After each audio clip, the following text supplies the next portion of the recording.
और वहीं झारखंड में चंपई सोरेन के पाला बदलने को लेकर के सियासी पारा अब हाई है। जब झारखंड के मुख्यमंत्री हेमंत सोरेन से चंपई सोरेन के बारे में सवाल पूछा गया तो वो इससे बचते हुए नजर आए। आइए क्या कुछ उन्होंने कहा आपको सुनाते हैं।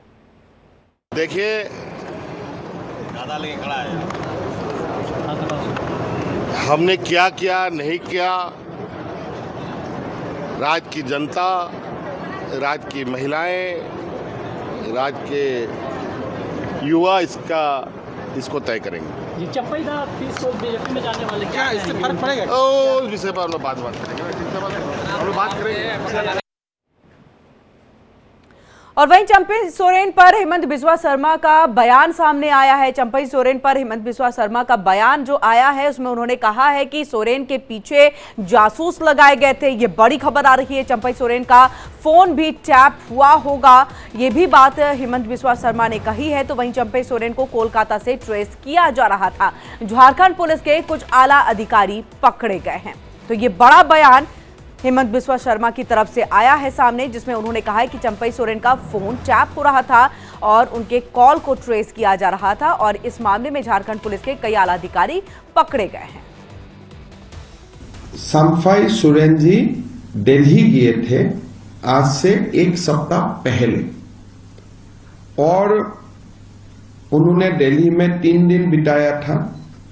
फिर दोबारा 26 तारीख को कलकत्ता होते हुए वो दिल्ली गए थे।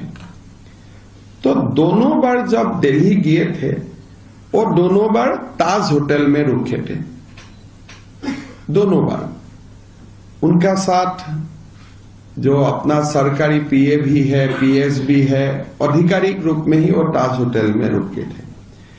लेकिन कल पता चला कि दोनों बार जो वो दिल्ली गए थे, दोनों बार उसको झारखंड का एसबी उनको फॉलो किए थे।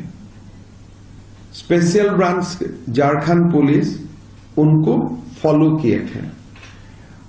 एक मंत्री जैसे मैं आज सीएम हूं, अगर केशव महंता जी का पीछे में एसबी लगा देता हूं कि उनका मूवमेंट ट्रैक कीजिए, आप लोग समझ सकता है कि ये कितना एक बुरा और कितना एक निगेटिव परंपरा है। तो कल इवनिंग ये दोनों एसबी का एजेंट को लोगों ने पकड़ा होटल में ही। जब दोनों फोटो खींच रहे थे तो दोनों को चंपई सोरेन जी का जो साथी थे, दोनों लोगों ने पकड़ा और दिल्ली पुलिस को हैंडओवर किया। फिर पता चला ये दोनों झारखंड पुलिस का स्पेशल ब्रांच का सब इंस्पेक्टर है। पहले वो लोग बोल रहा था कि हम लोग जर्नलिस्ट थे, बाद में पता चला कि ये दोनों झारखंड पुलिस का सब इंस्पेक्टर है। और वहीं बंगाल बंद को लेकर के बीजेपी की प्रेस कॉन्फ्रेंस हो रही है। चलिए सीधे वहीं का रुख करते हैं। कह रही हैं मैं नहीं चाहती कि एफआईआर हो, हम एफआईआर नहीं करना चाहते ताकि कैरियर ना बर्बाद हो, पासपोर्ट और वीजा मिलने में समस्या ना हो। मुझे लगता है कि देश की प्रबुद्ध जनता और पश्चिम बंगाल, जहां की प्रबुद्धता कई शताब्दियों से बहुत प्रसिद्ध है, वो इसका अर्थ, भाव और अभिव्यक्ति न समझ पा रहे हो, ऐसा संभव नहीं है। भारतीय जनता पार्टी स्पष्ट रूप से कहना चाहती है